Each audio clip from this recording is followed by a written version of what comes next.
This is not Alan Alda. No, really, I am not Alan Alda. I'm not Alan Alda, okay? But this is Republic of Avalon Radio. Sono lieto di poter rievocare in poche parole le esperienze delle prime trasmissioni radiotelegrafiche a grandi distanze da me felicemente eseguite attraverso l'Oceano Atlantico il 12 dicembre 1901. Holy snapping bra straps. It's a podcast.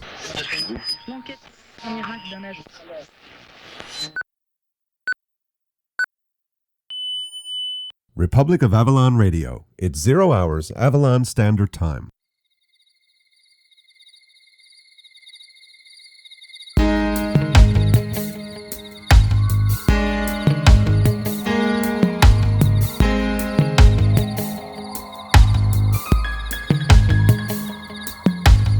G'day, this is Ian Manser from Melbourne and I'm listening to Raw, Republic of Avalon Radio. Hi, I'm Kate Stubbers from New Potty Popon, Australia, and you're listening to the Republic of Avalon Radio. Hello, I'm Lance Williams from New Potty Popon, Australia, and you're listening to Republic of Avalon Radio.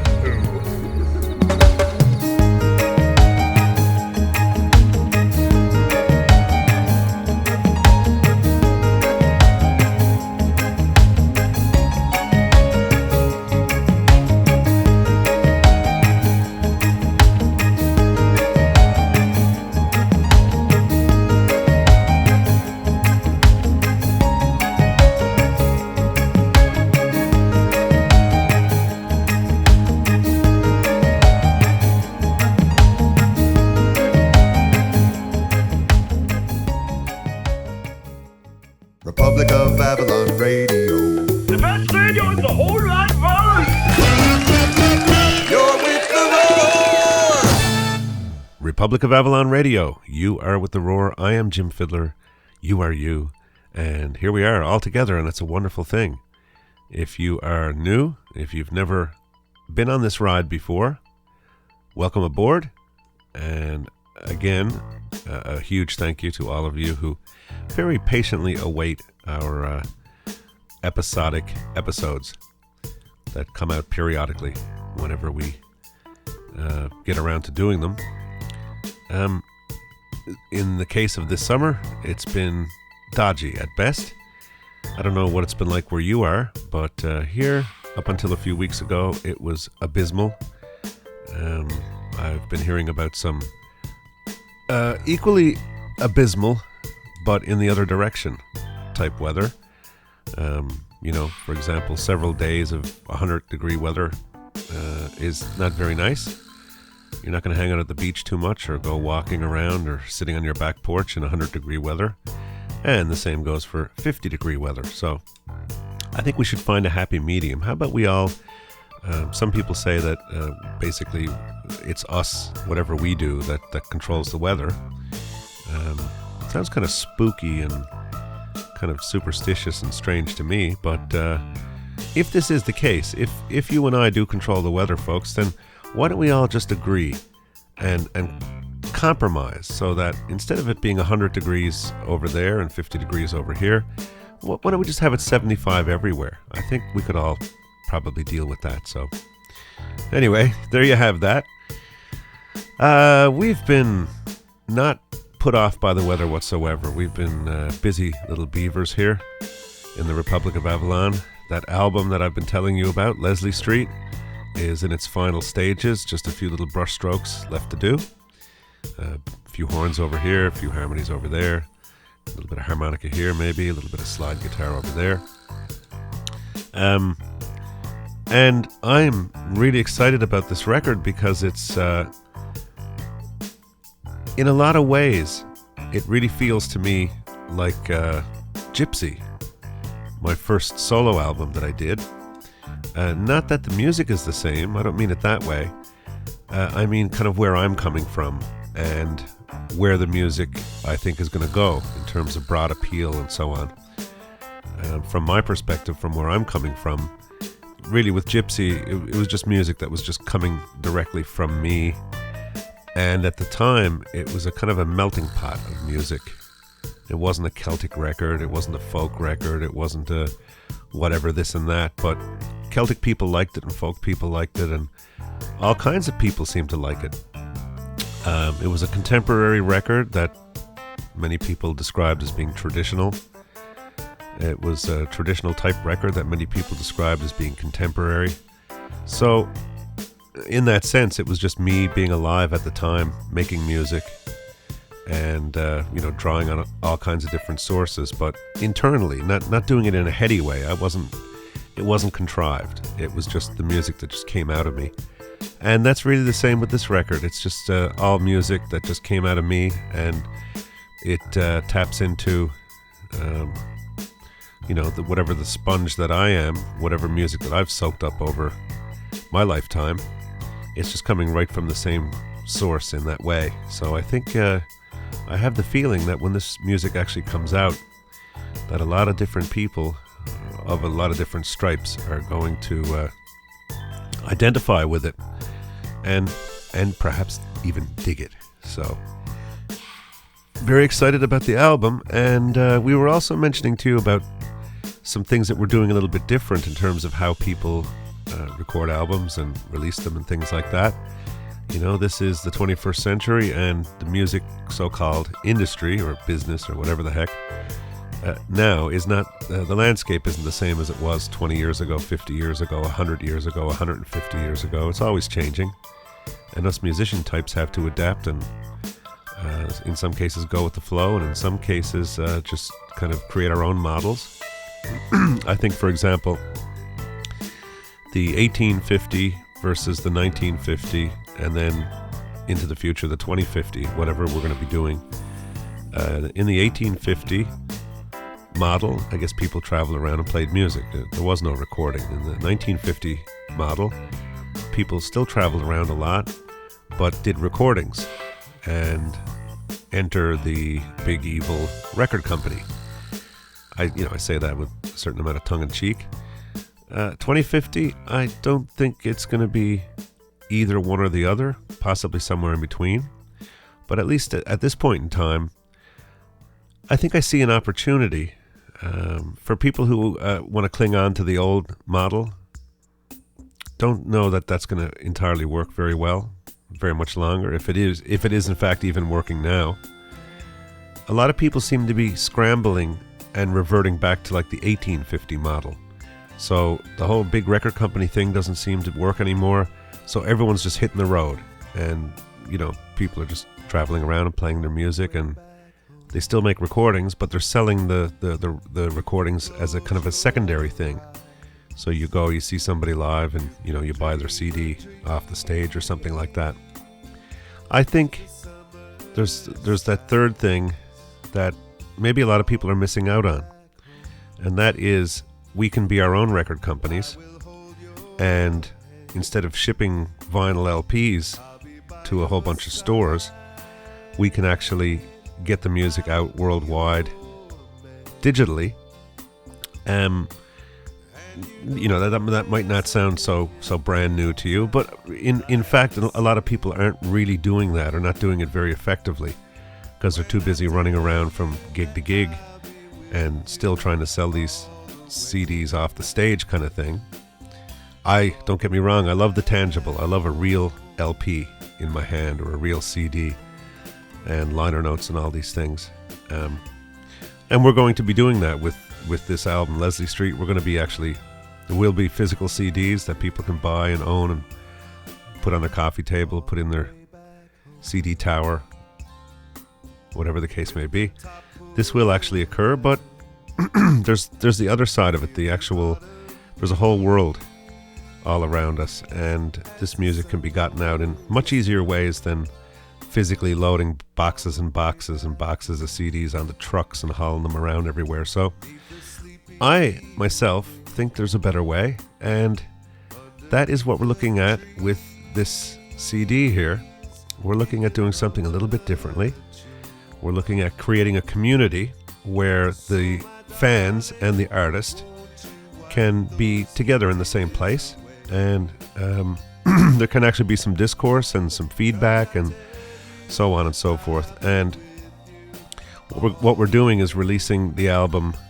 We're going to release 3 EPs first, 3 digital releases, which will include all the liner notes and, album art, liner notes, credits, lyrics, all these things, which of course makes it all totally accessible too from that perspective. So, in any case, that is the idea. So, September 5th, that's just around the corner. Most of you are future people. I'm always talking to people off in the future somewhere, even though I'm here now. It's just a habit of mine, I guess. Old habits are hard to break, I guess. So September 5th. This isn't a done deal yet, but September 5th is when we hope to go live with this whole thing. It's a community. It's at jimfiddler.com. You're going to be able to go over there and sign up for free. And, it's not, we're not going to take your email address, do anything with it. It's all totally secure. But the thing about this is, as a member over there, things will be available to you that aren't available to the general public long term. So, the simplest way to put this is you go over and you join up. And we're going to release the first EP on the 5th of September. That will be available to you. You can get that. And October 5th, the second EP will be available to you and your fellow members. And November 5th, the third EP. Then on December 5th, we'll actually put out the final thing, the whole CD. And the EPs just won't be, 3 songs, as they are on the CD.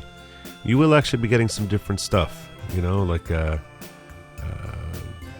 demo version, the original acoustic version when I was writing one of the songs, instrumental versions, things like that. And we're also looking at ways that by buying the EPs, or one of them or 2 of them or whatever, you'll get a credit toward the ultimate, download of the actual album itself. So it's an interesting idea. Also, we have in mind ways that you can refer this to other people. If you listen to some music and you think of a friend of yours who might really dig this, you can become what would you say? An affiliate, I guess, somewhat. As a member on here, you're not just a fan. That's the whole point. We want feedback. We want people to contribute. We want to hear when you listen to these songs that nobody else in the world has heard yet. We want to hear from you guys what you think and what, how the music moves you and so on. It's not so much, I don't like the guitar. I don't like guitar in that. Can you put banjo in instead or something like that? Nothing like that. But I guess on a more human, on an emotional level. That kind of thing. But also, if you have a friend you think might like this stuff, you can refer it to them. And if they download the EP or any of my albums, digital or physical or whatever, we want you guys to get something for that if you're going to be promoting my music. And I think a lot of people like that idea. A lot of people want to do that. I know that I feel like music that I like, I would like to help spread that around, whether it's Bob Marley or the Beatles or whatever it is. You dig some music and you have a party and you play that stuff that you want to share with your friends, and that's just the way it is. And all this stuff online that you see on Facebook, what people are listening to, what people blah blah blah, all that's fine. But this actually involves kind of a new model of the music industry, in a sense, where listeners, artists, all together are involved in this process. And if a fan promotes the artist's music, in this case, they can actually make money from it. So it's a kind of a referral thing. It's like an affiliate program or whatever the gobbledygook business word for it is, because I'm not a businessman. All I know is I make music and I want people to hear the music. And if people who dig that music think other people should hear it and want to take part in the process, then that just means instead of record companies and record stores and so on, it's it's just you and me, and we're helping each other out, and it's more of a community kind of thing. So that's all very exciting. That's coming. There's the Kickstarter project thing. We mentioned that before. We'll tell you more about that very, very soon. But suffice it to say, it's really, really exciting. Myself and Lillian are really, really excited about what's going on here, because it seems to us like a lot of people are kind of lost, and they don't quite know where to turn. They don't know where to go. They don't know the record company model, the iTunes model, whatever. It's not settled yet. That's the point. And maybe it won't be settled into one approach. Maybe we'll all have various approaches. Maybe Paul McCartney might start doing something different, and Thomas Dolby will do something else, and I'll do something, and Lady Gaga will do something else, whatever. The whole point is, it's not the one drum beat that everybody has to march to anymore. So we can be clever, we can be innovative, we can do things that might actually turn out to be a hell of a lot more fun and involve people more, as opposed to kind of declaring an album being declared from the mount, like the Ten Commandments or something. Because just because somebody sings a song or play acts in front of a camera or whatever, doesn't mean that they're Moses, So I got some music, and I want people to hear it. So let's all get together. Instead of me being up on a mountain delivering my 10 Commandments, it's kind of breezy up there anyway. So let me come down and walk around in the valley, and we can all hang out and listen to my music, and we can be listening to it together. You can be telling me, I really like this, and this song here is such and such, and blah, blah, blah, whatever. And you can even come to me and say, hey, guess what, Jim? I just referred that song or that album or whatever. I really, really love it. I told all my friends about it, and so many of them actually went and bought it. And because of that, I can go get that iPod that I was hoping to get, or whatever the case may be. I don't know. Don't think anyone's going to get rich here, including me. But it just seems like a better model than either running around from bar to bar and living in a van. It seems better than that. Or going to a record company and going deeply in debt to a record company and kind of becoming their slave and running around.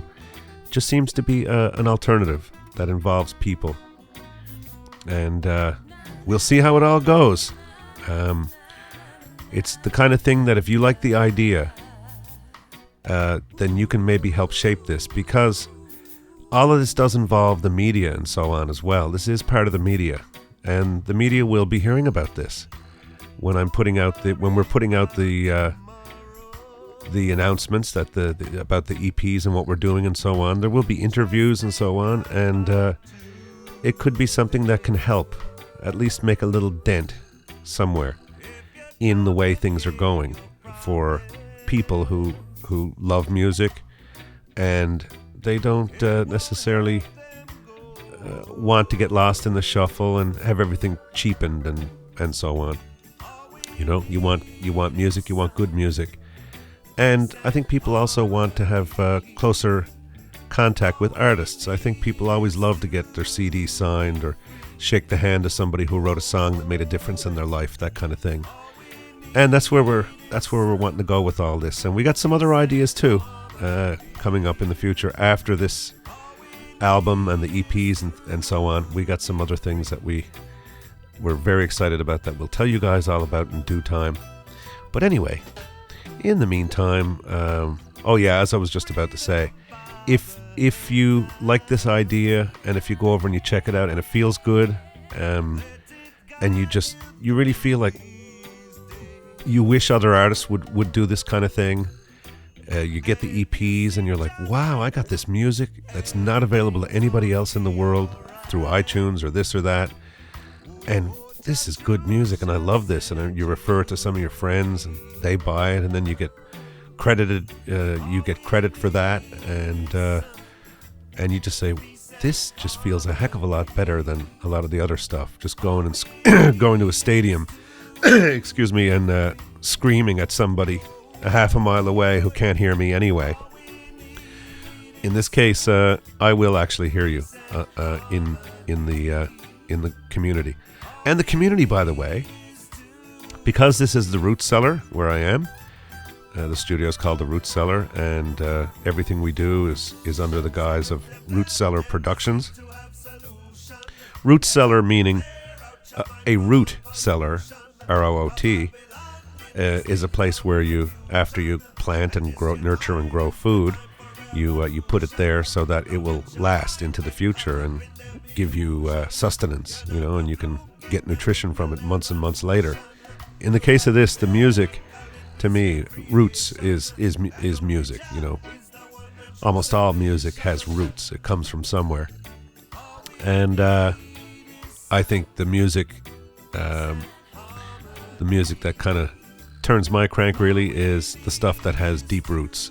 That goes into the past.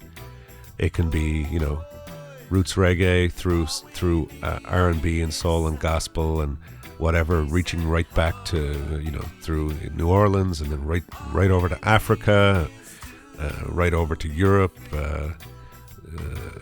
to Japan, to China, whatever.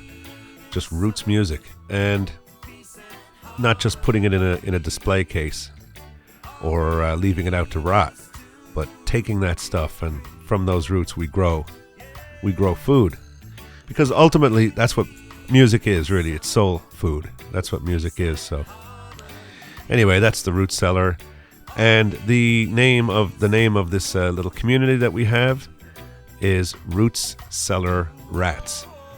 So it doesn't normally work out too well when you call your fans rats, but I think in this case, this is something we can have a bit of fun with.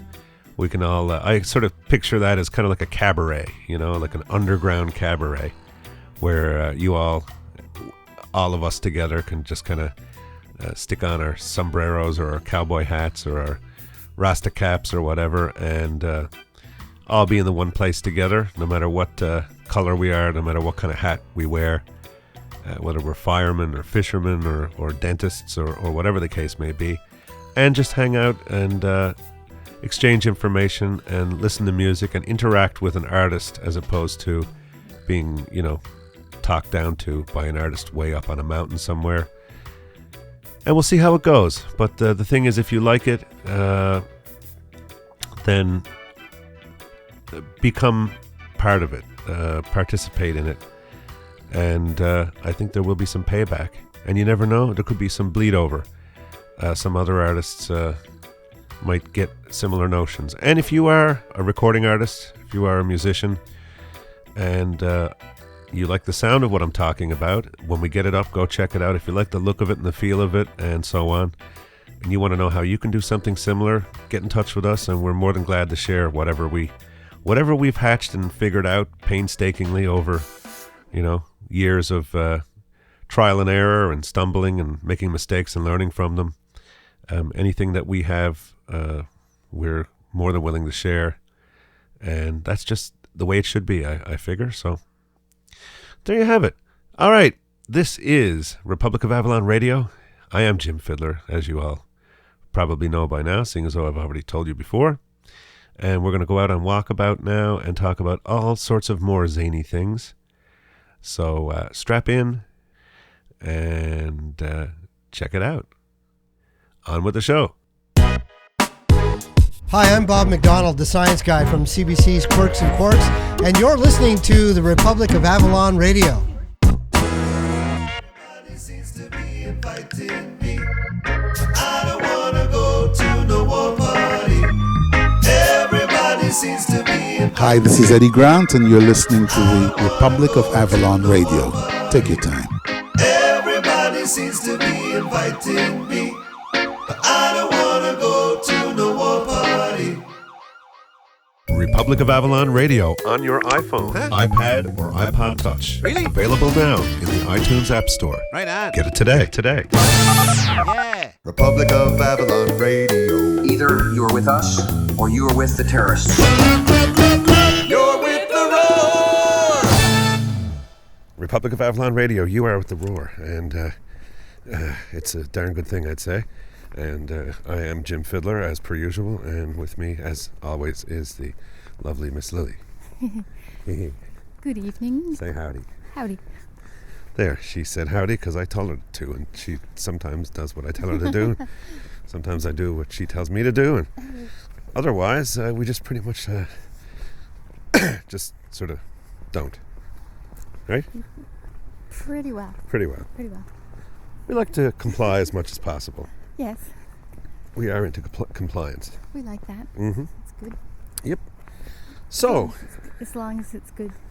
Pardon? As long as it's good for everybody. As long as it's good for everybody, yes. The old democrazy thing.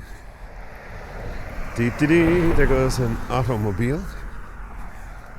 So we are walking along, and it's a lovely night. It's kind of a cooler night. It's going to be a good night for sleeping, I think. Mm-hmm. You know, if you know what I mean. I mean, every night is a good night for sleeping, I guess. It's a gorgeous moon tonight. It's a gorgeous moon.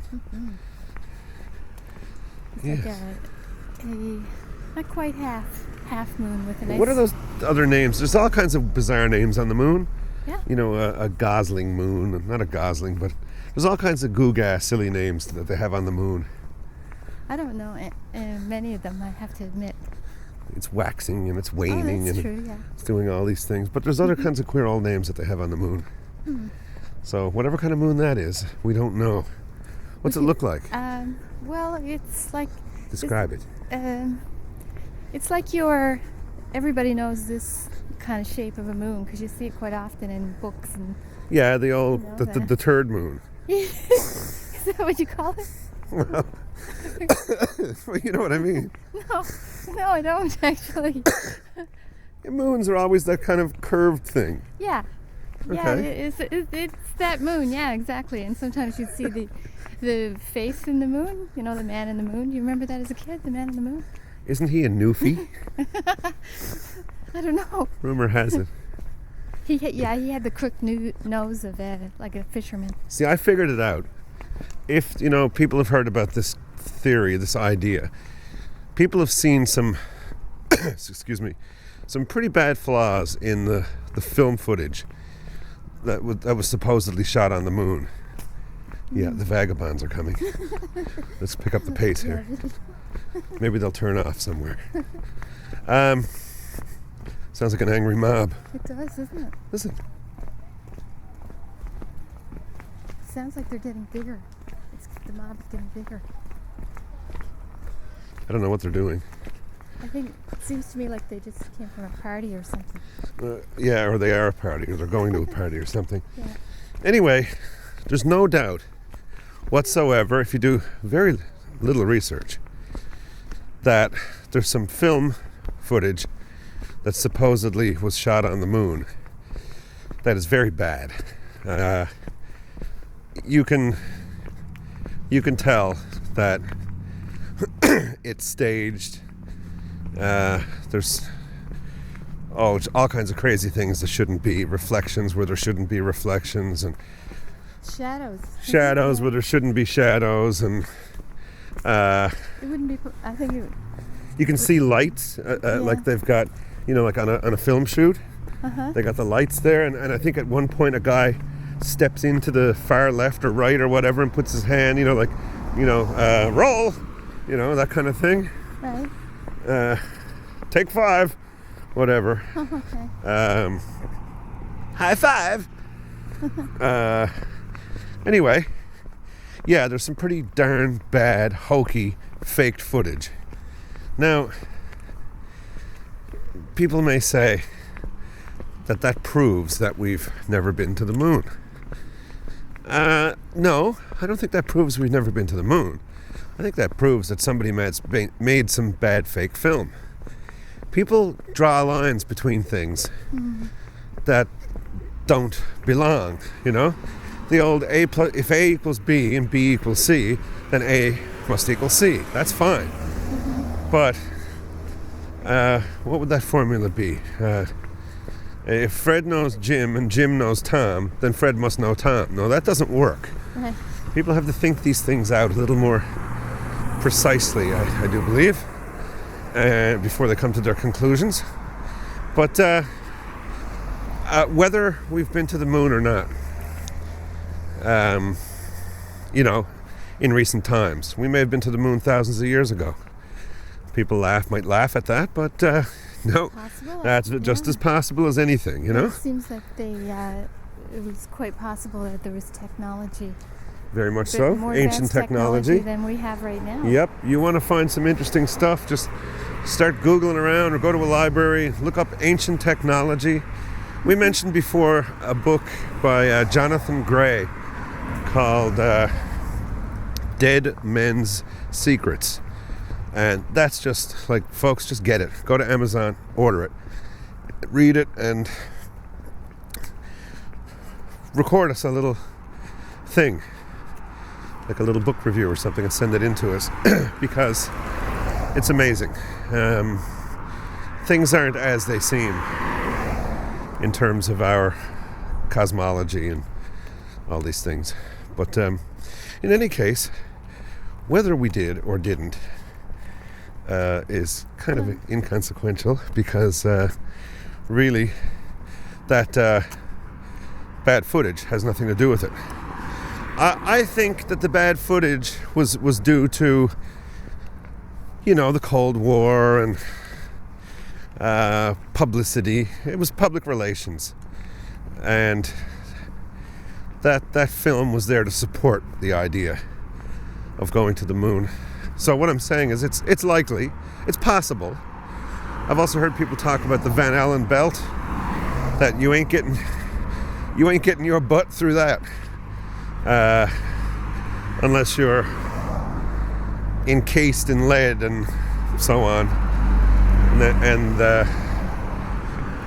the technology at the time was not capable of shielding and protecting those guys. And I've heard that too. Mm-hmm. So I'm on the fence about the whole thing. I would like to think that we did actually go to the moon. But, excuse me, let's face it, folks, it doesn't really much matter at this point, excuse me, whether we did or didn't. If it were proven, beyond a shadow of a doubt, that we didn't, then, you know what I mean, the world's not going to end or anything like that. It's something that a lot of people cling on to with, Santa Claus and things like that. And if it's, demonstrated beyond a shadow of a doubt that it's true, that it actually happened, excuse me, that's fine too. I really, myself, emotionally can't really become too concerned either which way. But here's my point that I've been leading up to, folks. Bad film footage aside, I think the thing that really gets me thinking is if they had actually gone to the moon, mm-hmm. Well, why didn't they bring us back some of that cheese that everybody's been talking about? Maybe they didn't. They're keeping it for themselves. Covert cheese? Yeah. They could have it stored in a bunker somewhere. In a Swiss bank. Could be, because if it was coming from the moon, it would have to have craters in it and stuff, wouldn't it? It would. So it would most certainly be in a Swiss bank. I'd like to get me some of that moon cheese. That moon cheese would be great, wouldn't it? I think if you were going to create a cheese, I think if I was going to do it now, I'd have to call it moon cheese. Why not sell it, make it kind of a Swiss cheese? Yeah. And sell it in that moon shape you were talking about. That's right, yeah, with little craters in it. And call it moon. Geez, people would love that, wouldn't they? Yeah, let's do it. Kids would love it. I saw, there was an article in the paper today about a couple of people who were making cheese. I think it's in Halifax. Uh-huh. Yeah, I didn't read the whole thing, but I thought, oh, how interesting. Up in Halifax. Making your own cheese. Mm-hmm. Mm-hmm. Moon cheese. Moon cheese. It would be okay. Bit of moon cheese. Yeah. What do you think, listeners? What do you think? Do you think we should... Are you on with the moon cheese? Would you buy the moon cheese? Would you try the moon cheese? Yeah. Would you get the moon cheese?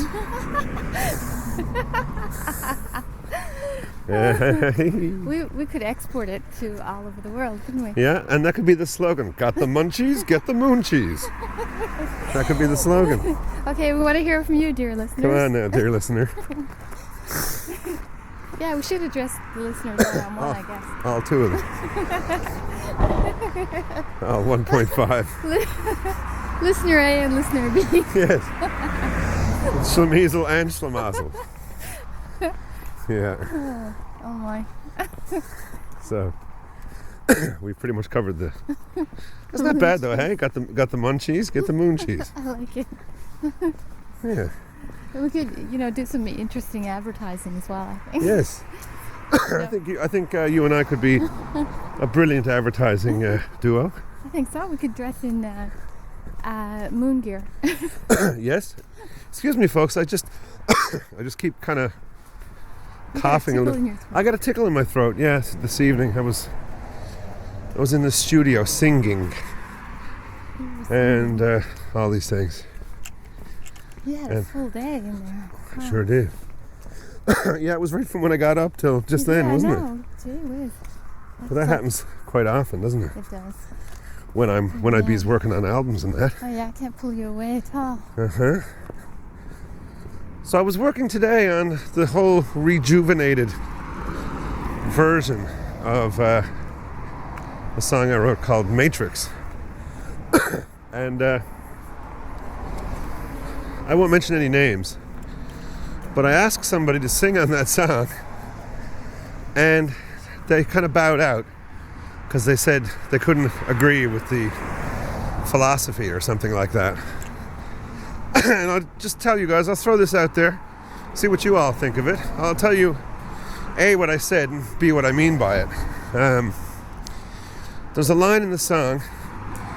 The idea of Matrix is that we're all kind of living in a little bit of a fantasy land. All of us. Every one of us, me included, if you had to think, every moment of the day, all kinds of bad things are happening to people all over the world. And I don't just mean in Iraq or somewhere like that. I mean in New York, in St. John's, whatever, there's always something going on. Someone's getting, beaten, or someone's, whatever. I don't have to bring the R word into it or whatever, but, there's some kind of assault or battery or killing or maiming or violating or something going on. And if you had to think about that, just even as I'm speaking here now, all that stuff is going on. And not just one or two here or there. It's going on all over the place. But you got to kind of filter it out, or else you just wouldn't function. You wouldn't be able to function. You just wouldn't be able to get out of home. No, I can't get up. I can't face another day in this world. Everywhere people are getting beaten and robbed, and you just wouldn't be able to do it. So we all have to engage a certain amount of filtering. Now, some people, the filter is on overkill. It's way too thick. And other people, it wears too thin. And one is a kind of an asleep crazy, and the other is a kind of an awake crazy. Because there are multiple types of insanity, and sometimes you can see things and not engage the proper filtering, and it can crack you up. It happens. People have been known to just realize too much too soon, usually, and just snap. And I think these people probably readjust over time. But yeah, so I mean, you got the sleepy nuts that are just, heads in the sand, Ostrichville. And then you got the wide awake nuts who've just actually let their mind contemplate all the blood and gore and torture and destruction and death going on minute by minute, and they just snap. So you need a filter, folks. We're all somehow living in some form of filtered denial. Some of us knowingly, because we know what's on the other side of that filter, and we're very conscious of that filtering, and others just kind of live in a bubble, and that's it. So, in any case, this song is just talking about that, the idea, like the movie, you know? Matrix, the first Matrix movie. You know, the whole concept is just that. People are living in a kind of a made-up world, and they don't realize it.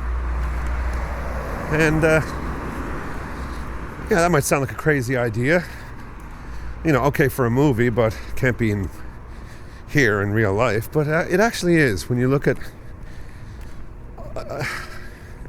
if you take what's in someone's mind about the world and reality and things, and you just start picking these things out one by one, putting them on a table, and you would come to the conclusion that most people kind of have this basket or a box, that their whole world and their reality is inside this box. And they've got these things in the box that are their beliefs. And they absolutely are fitfully protective about this box. They won't let anybody put anything into the box. And they bloody well won't let anybody take anything out of the box. In fact, if you start eyeing their box, they're going to start getting pretty tense. I have witnessed this firsthand several times. So, a person's perception of the world, if it's just based on a little box full of beliefs, which is very common, is very limited. But if you took all those beliefs away, you know, just as they are, beliefs, you know, go in there scientifically, empirically, logically, mathematically, based on probability and all this, and remove all the useless stuff, a lot of people wouldn't have a whole lot left over. The stuff that would be left over would be certainties like, you know, I love my wife, I love my children, I know there's good in the world, I know there's evil in the world. My dad was a bad man. My mom was a kind lady. You know, things like that. You would know things like that, but that's about all you'd be left with, really. Because all the histories of wars and why they happened, and Columbus and this and that, all these kinds of things would all go by the wayside. So anyway, this song, it starts out, it's almost like I'm having a conversation with somebody. And the song I'm sort of using as a little bit of an outlet and a little bit of a beacon for anybody else who has ever felt that as you go through life and you'd like to talk to other people about reality and life and real things, that everybody seems to be going around with a persona. They're not being themselves. They're playing a part. Everyone's got their own little song and dance that they do. And you're trying to break through that and say, hey, you know, listen, hey, buddy, you can relax with me, you know? I'm okay. You can cool with the song and dance. What do you mean, song and dance? It's like, okay, all right, fine, go ahead. So this song really for me is, you know, I'm putting this song out so that other people can, I don't know, feel a certain solidarity, realize that they're not alone in this feeling of futility with trying to talk to a lot of people who just want to talk about, you know, what's up, what was on the news last night, and, you know, American Idol or something or other, somebody's implants or something like that, I don't know. Or some latest little scandal on the news that's there just to distract us from what's really going on. So anyway, this song, yeah, it starts out, I say, don't get me going. It's not the way it is. We live in a matrix. It's all illusion. When I say, don't get me going, it's like, oh boy, here we go again. It's not the way it is. The person has just told me, well, you know the way it is? There was a big bang, and then everybody bubbled up out of a pool, and then we swam up onto the land and became apes, and then we invented cell phones. And that's just the way it is, you know? All right, so what I'm saying is, don't get me going. Your it is not the way it is. We live in a matrix. It's all confusion. Or it's all illusion. So then I say to the person, for example, tell me your story just as it was told to you. Hear what you're saying. It's all confusion. Because anyone's story, well, I'm related to Winston Churchill, and we're related to the Queen, and you know, everyone has these stories about Columbus being a big hero, discovering America, and so they have parades on Columbus Day, and they vote for every 4 years they're voting for a good guy, and they're arguing with you about how good he is. So that means that every 4 years there has to be at least, between the two, one of them has to be good. The one, in other words, the one you're voting for. The other guy, of course, is evil, bad, and nasty. You know, like the Bush-Obama thing. Bush evil, Obama angelic. That whole business, you know? Geopolitics, all the kinds of things in history and currently, as history is being made, going on. If anybody were to really sit down and look at their story, you know, like Canada, for example. Here it is, 21st century. And I keep hearing people say the same thing that everybody in every, you know, people say in other countries, in America, in England, in France, or whatever. France is the most wonderful country on the planet Earth. And Germany is the best planet on the Earth. Oh, yes, I'm sure. England is the greatest country, you know? America is the best place and the best country in the world. Well, you know, Canada is the best country in the world, eh? Everyone's saying it. And it's based on an illusion. And our economy is another thing. It's all illusion, really. Yeah, it's all based on illusion. That's right. So tell me your story, just as it was told to you. You know, George Washington and the cherry tree and blah, blah, blah, the Potomac River and all these things. All the mythology. You know, myth doesn't mean it's not true. Myth just means it's old. So I shouldn't call it mythology. I should call it falsehoods. All the falsehoods. So tell me your story just as it was told to you. Hear what you're saying. It's all confusion. It's just a whole bunch of fairy tales that have been kind of deposited into your gray matter. And if you really were to think about them, they would actually be quite confusing. Because Christopher Columbus, for example, wasn't even his real name, and on and on and on and whatever. So, and we're taught not to question. Like, don't question. We just go to school because it's just all you know. Yeah. Really, you go to school and you learn what you're given, and you don't know any better, really. No. Until you start to question things, I guess. I think a lot of people think that if it's not taught in school, or if the guy on the news doesn't say it, then it can't be true. Exactly. What do you think? Yeah, that is completely an illusion because. Yeah. Whew. That's called manufacturing reality. Exactly. You know, that's a kind of a Marshall McLuhan sort of a Noam Chomsky kind of idea. I think Noam Chomsky came up with manufacturing consent. But all related. And then the next verse, this is the troublesome verse coming up here. It says, say what you want to. The writing is on the wall. Ashew obfuscation. Truth is the meaning. Now, ashew obfuscation is a very interesting little term. They will go no more roving.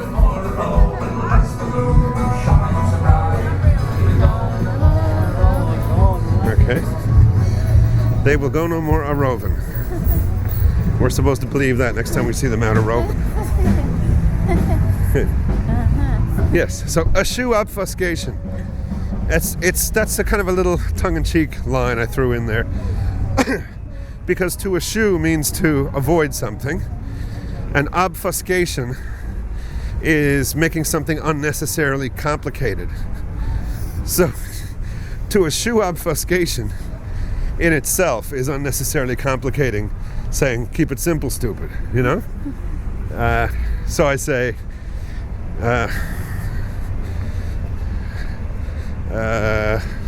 what's the line again? Say what you want to. Say what you want to. The writing is on the wall. Ashew obfuscation. Truth is the meaning.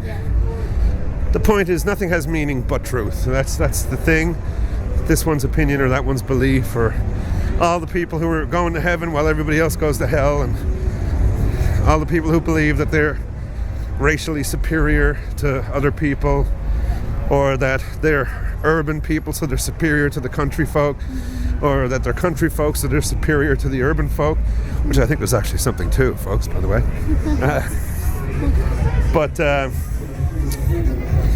Yeah, so all of that jazz. Truth is the meaning. Here's the second half of this verse, and this is the one that got me in trouble. And I can't see this being that being the end of this trouble. I'm sure this will get me more trouble. Because again, it threatens to upset the apple cart of what people have heard on the news and they've come to grip onto, and they will defend with their lives, you know. Anyway, here's the line, folks. The weather is changing. Let's just look at that line right there. The weather is changing. That is the nature of the weather. If the weather were static, there would be no weather. That's right. We would have no weather reports. We know nothing. Today is going to be just the same as yesterday, which was the same as the day before, and tomorrow is going to be just like all those days. And that's the way it's going to be. Hey, how do you do, my dear friend? How's it going? Doing pretty good. Yeah? That's right. Having a good night or what? Yeah, just taking a little stroll, you know. How about you? It's a bit pretty good. A little slow tonight, but it's pretty good. It's a bit on the cool side, but it's kind of humid, isn't it? Yeah, a little bit. I think so, because I'm kind of perspiring here as we walk. Yeah, that's because you're walking. Yeah, but I'm perspiring more than usual. That's the thing. Oh, you poor soul. It's good for me, I'd say. Oh, I dare say. You too. Okay, take care. You too. Okay, yeah, so the weather is changing. That's the point. That's the nature of the weather. Climate is another word for weather. Only, you know, it's closely related. It's not exactly the same thing, but, you know, the weather is what comprises your climate. Different climates are characterized by certain types of weather, certain temperatures and certain amounts of dryness or precipitation or whatever. So, yes, the weather is changing, just as it always has. That's the next part. And yes, that's true. The weather has always been changing. We've had ice ages, and we've had mini ice ages, and we've had semi-tropical and tropical. We've had periods when the Earth was, you know, places now that are pretty cold, where these lush, you know, deserts used to be oceans, and tundra used to be, you know, jungle, and all these kinds of things. So the weather is always changing. I think people forget because they pretty much live day by day, week by week, paycheck to paycheck, and maybe on the outside, election to election. But trying to wrap one's mind around, you know, the cycles of, you know, the planets and, well, not even the planets, just this planet alone, the cycles it goes through climactically and all these things. It's too much for most people to get their minds around, so they're kind of susceptible. So the weather is changing just as it always has. And this is here comes the pranger, right? This is the... Who did? Okay. Here comes the big trouble line, folks. So the weather is changing just as it always has. We're not the reason. The earth knows the season. So when I say we're not the reason, I'm not saying that it's good to throw stuff in the ocean. I don't think it's good to blow smoke off into the air. I don't think it's good to pollute and destroy and build all these nuclear plants that they don't even know what to do with, and they say it's clean energy. Well, some clean when the darn stuff has a half-life of like 100,000 years, and they just had 3 total meltdowns in Fukushima. And they're not talking about that on the news, and they're not talking about the radiation that they're picking up all over the planet, and that it's going to affect our food, and it's going to affect sterility. It's going to cause it's going to affect fertility. It can cause a lot of people not to have children. It's going to cause birth defects. And this isn't just over in Japan either, folks. This is all over the planet. So, much like all the other stuff, we're being told certain things, and certain things we're not being told. So, good Lord. Did we just pass like the open gates to hell or what? Is that what that was? Sounded like it. It's like, yeah, they're having a hell of a time in there. Yeah, okay, so anyway, yeah, I am not saying that we are not making a mess all over the planet collectively, that we're not throwing things on the side of the road and throwing out garbage and polluting harbors and bays and oceans and things. I'm not saying we're not doing that. I'm saying we are doing that, and I'm saying we better stop doing that. But what they're talking about, that our cars or our heating our homes or whatever is causing the whole planet to go into some kind of hyper greenhouse effect that's going to kill everybody and everything, that is just beyond ridiculous. It's not scientific. I've heard dissertations from several scientists on that. In fact, the big list of scientists that they produced, 2,000 scientists all around the world, all agree that we're having global warming. Apparently, the people weren't consulted when they were put on that list, and many of them flipped out and said, what the heck are you doing putting me on this bogus list? And so, in any case, the idea that we are polluting and destroying is definitely true, but let's not confuse ourselves when somebody says that this global warming thing is a scam. In fact, many of these same people screaming about global warming are now admitting that we're actually going into a cooling period. So you can't have it both ways, lads. It doesn't work that way. The other part of it is, if we were going into a warming period, if you look throughout history, when we've had warming periods and cooling periods, what do cooling periods bring?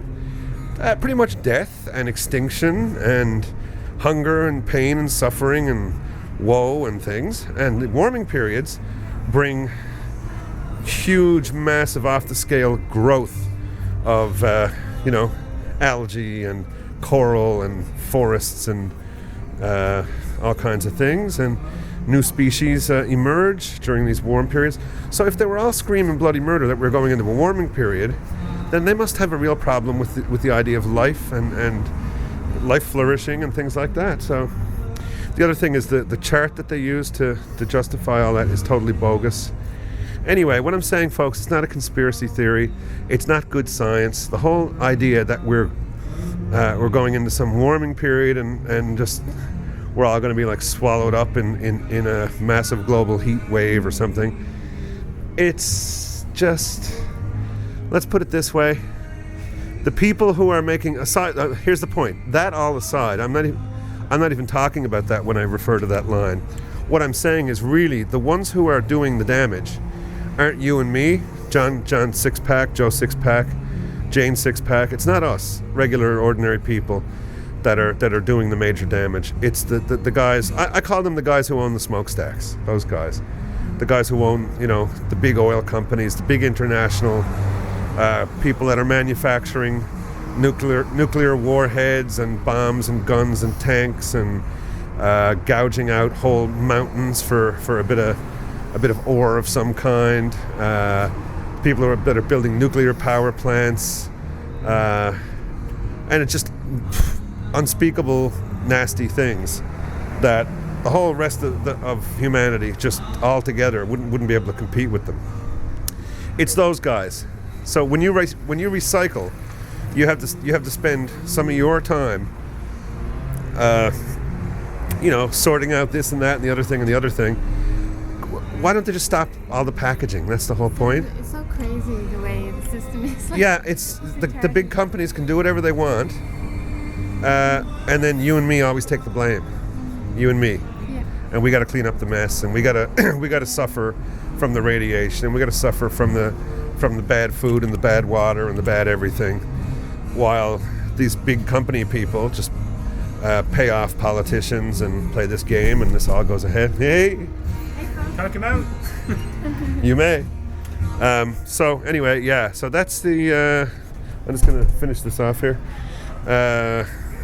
Weather's changing just as it always has. We're not the reason. The Earth knows the season. So what I'm saying is, the Earth knows what's going on, and if he or she or they or it wants to just have a big old shake like a dog that just came out of the water and off with a lot of us, then it'll do it. And these people that are acting all concerned about the Earth and all these things, really, when you think about it, if you just sit down and think about it, they're more concerned with themselves than they are about the Earth. The Earth is they're not going to put a ding in the Earth.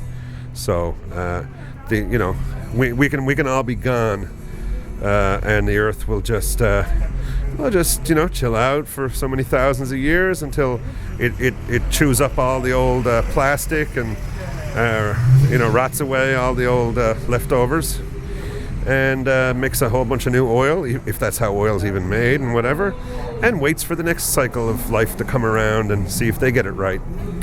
So that's what I mean by the Earth knows the season. And when I say we're not the reason, I mean you and me, simple, straightforward people. It's the people that are giving farmers poisons and pesticides and genetically modified seeds and things like that. It's not the farmers that are doing it. The farmers just want to grow good food, and the people just want to eat good food. But there are other people who are just all about death and destruction. And I think it's not a bad idea to clearly identify the culpable characters here and realize it's not me and you. Because I think a lot of us don't really our eco footprint.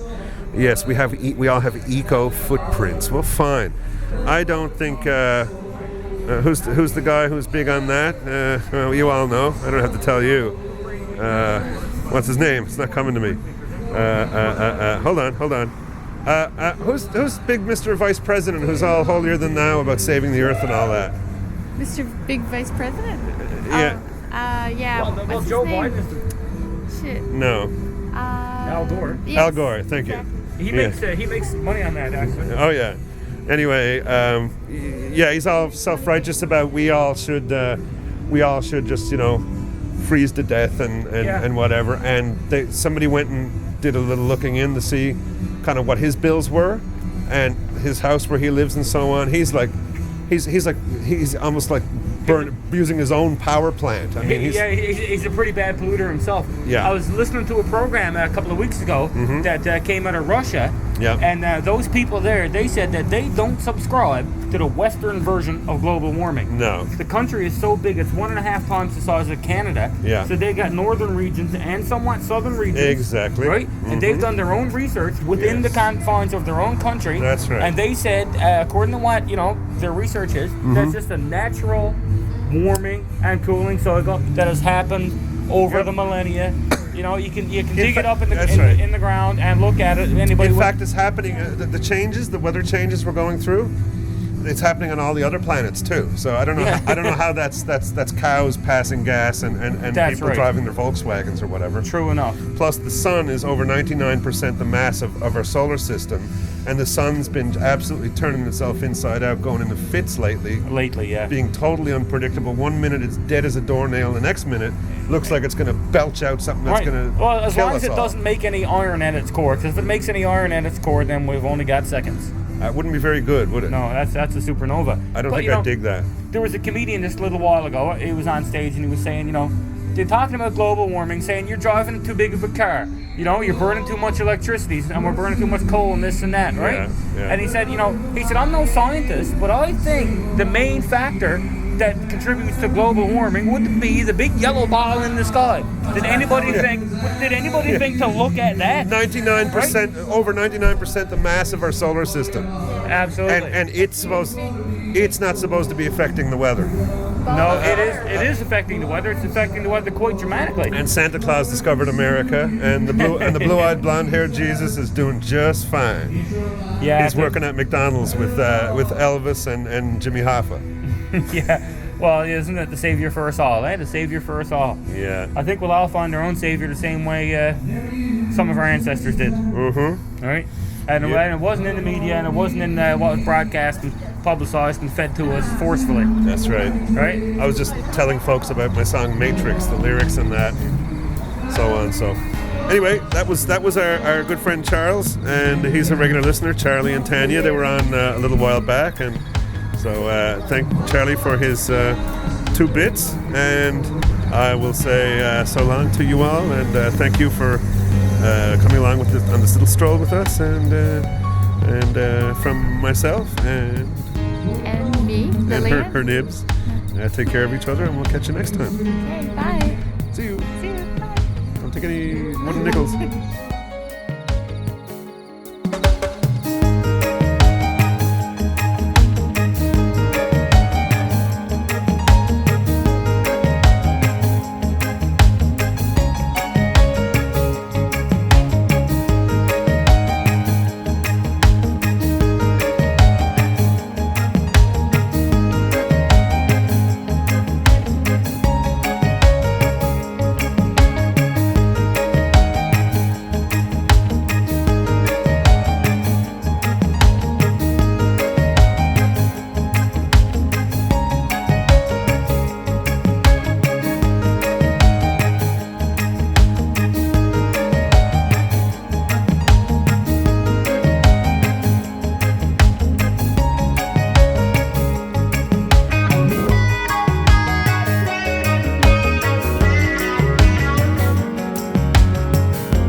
A Roots Cellar production.